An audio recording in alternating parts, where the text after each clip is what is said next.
I'm a global macro investor betting how the world's going to go. 1971, the United States had paper bills that were like checks in a checkbook. They didn't have any value. But what they would do is they'd get you gold. Because the U.S. wrote more checks than it had gold in the bank, the gold was going down. And on August 15th, 1971, I was clerking on the floor of the New York Stock Exchange. And I watched Nixon said, they're not going to get you gold. So it defaulted. And I went on the floor of the stock exchange and I said, wow, this is a crisis. And I thought it would go down on the stock market, and it went up a lot.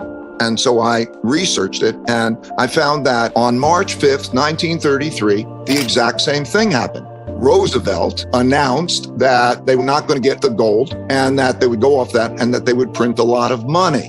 And they printed a lot of money. And what I realized at that time, and saw many times since, that anything that surprised me may not have happened in my lifetime, but happened before. I studied the Great Depression. Because I did that, I was able to anticipate the 2008 financial crisis. We made a lot of money in the financial crisis because I understood what happened in the Great Depression. So in this case, three big things are happening that never happened before in our lifetimes. And the last time they happened was in the 1930 to 45 period. And those three things are the creation of a lot of printing of money to pay for the debts. We needed to at the time, but it was very overdone. We actually sent out checks which were about 5 times as much as the amount that would have compensated people for their losses. Where'd they get the money from? The government borrowed the money. Who did they borrow the money from? The Federal Reserve. What they did is the Federal Reserve prints the money and they buy the debt. And that's how it works.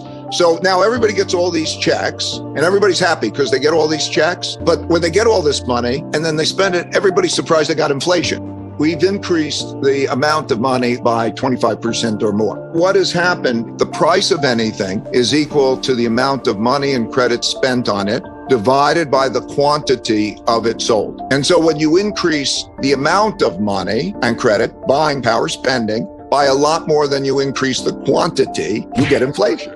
What happened in both of those cases is they hit zero interest rates. So I can't lower the price of money. So what do I do? Number two is the amount of internal conflict that's going on in the United States, the size of the wealth gaps, the size of the political conflicts is the greatest since not only the 30 to 45 period, it's much greater than that, 1900. You have to go back to 1900 to have that conflict. We're having a form of a civil war where populism is one side in a battle with the other side that won't accept losing. That's why in the next elections, there's a good chance that neither side will accept the result and accept losing. History shows that when the causes people are behind are more important to them than the system is in jeopardy. Right now, there's not much agreement and the polarity is becoming greater. The political right now, if you follow politics, if you even watch events like, what will the reaction be to Supreme Court making the decision of Roe versus Wade? Why are moderates in the political system choosing not to run for re-election?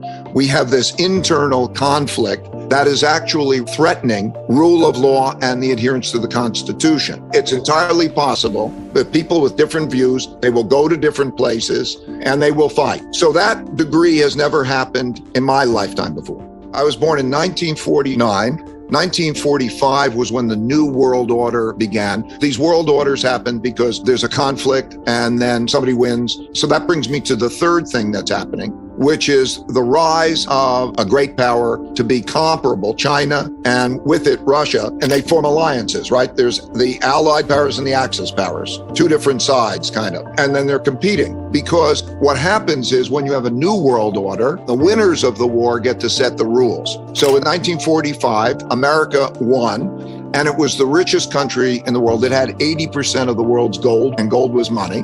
And it had 50% of the world's economy, and it had a monopoly on military power. And so it set the rules, and that's why the UN is in New York, and the World Bank and IMF are in Washington, D.C. It set the rules. So that's changing. There are certain things that we're doing. We're spending a lot more than we're earning.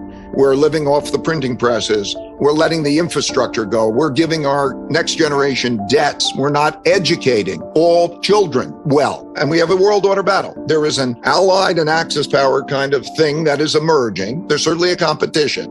There are 5 different kinds of wars. There's a trade war, There's a technology war. There is a geopolitical influence war. There's a capital war. And there could be a military war. There is a military war now in Europe with Russia. And those are the patterns of history. And there's only one way to do well, and that is to be strong in all those ways. So I'm very bipartisan. I believe the opposite of the polarity, the extremes of the left or the right. I pray for the middle and bipartisanship to find ways. I've watched the process evolve in the cycle. So what happens is you have the war, you have the new rules. Wars are sort of great equalizers, and then you come back. And then you have a period of peace and prosperity.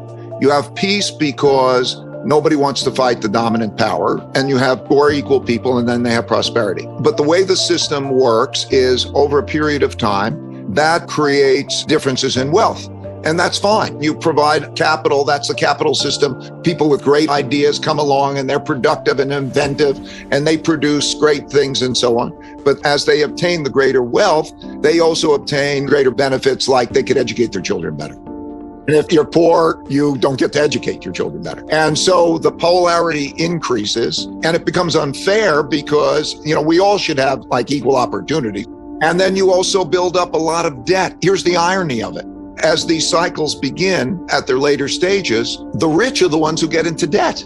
Now, you would think it's exactly the opposite. It's easier to have a good living standard and save. But like the United States, when per capita income was 40 times that in China, it started to borrow from China because they have a big saving mentality. When you have a poor person who doesn't have much, they want to save. Their saving is in our currency because when they think, how do I save in world currency? I'm going to buy dollar-denominated debt and I'm going to save in it when we borrow. And that's been the case. We didn't experience what our prior generations experienced. I know my dad went through World War II. He went through depression and war. His mentality is very different in terms of, what you take for granted or how you save. And that creates a cycle. One man's debts are somebody else's assets. The world right now is holding a lot of money in debt instruments. It could be money market funds. It could be bond funds. And we were in an environment in which bonds went up for 40 years and everybody's comfortable. And there wasn't an inflation pressure. And so everybody thinks that cash is the safest place to be because they don't think about its buying power. And so what happens is you have to satisfy both the debtors and the creditors, which is difficult to do when you've got more. Okay, you got a lot of debt. Because if you pay that debt back in real money, in hard money, so the guy gets paid back the buying power that he lent, that is going to be really bad because you won't have enough money. So the easiest tax is to tax through the printing of money. And that's because nobody asked where did the money come from. The checks came in and we're all happy.